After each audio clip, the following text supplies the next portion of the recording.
Hello guys, welcome to this video. I will start up from these videos explaining for you about the isometric drawing and some simple principles. Of course it will be 2D. Now if I want to draw according to that sample we have or another one, we choose an angle. Let's say it's here something like a 30 angle. So we come like that, and also some of the samples are a 60 angle, so you need to come down a 60 angle and the line length according to your project.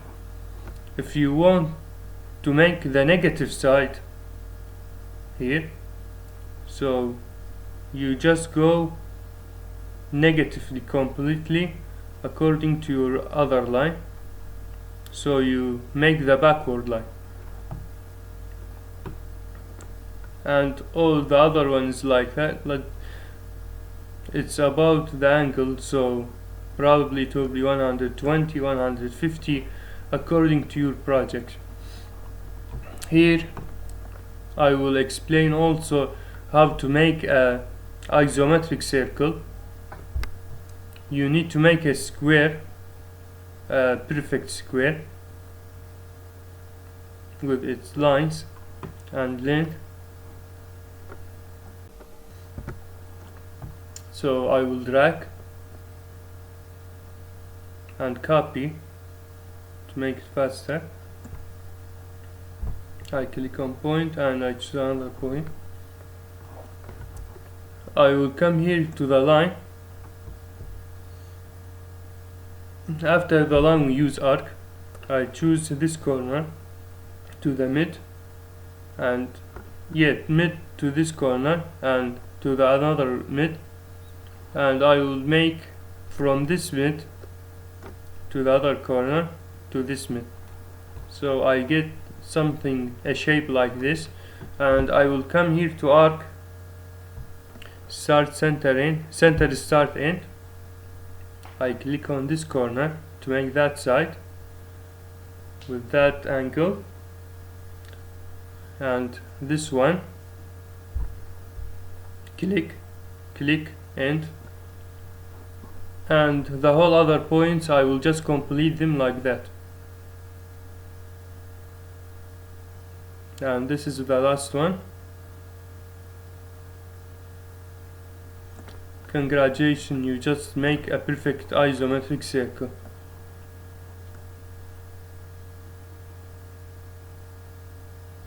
That's if you want to trim or delete it. Some of the works need a complete circle, some of them a half circle. This is upon the project you are making. So you just trim the other sides and delete them if you don't need them, of course. And that's it. I just make the shape for you. Okay, now let's start up with this example. I will choose my first point, which is a 15 and 24.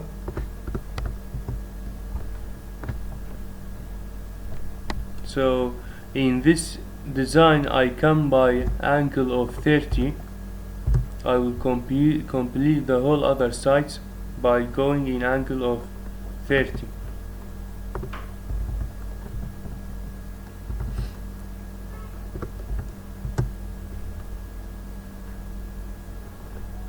I go up by 18.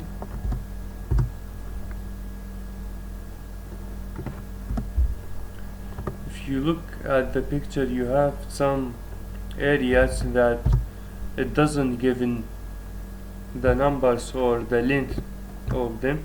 You can find them by calculating and minusing the other numbers from it.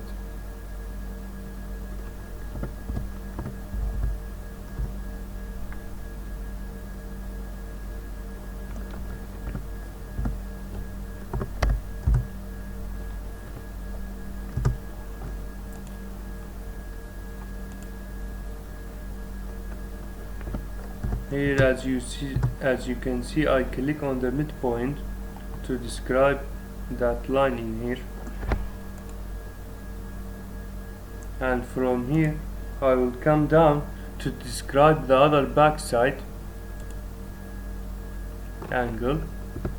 I go up by a 50, something like that. It's not very clear in the picture, so I think it's 50.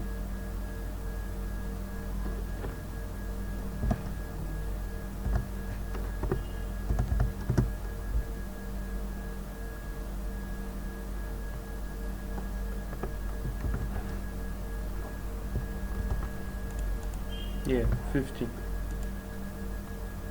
So I gave it 50, and probably it's 60 or anything else. This is upon the example you want. It's just here, it's not the number very clear, even when I zoom in.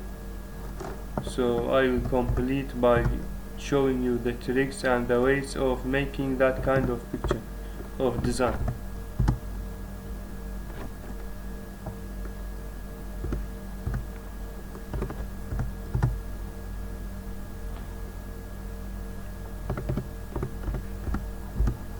If you want to describe these angles so that there is no number by them, so you can make the sides and the upper or the mid, then you make a line from this point to the other one, so it will be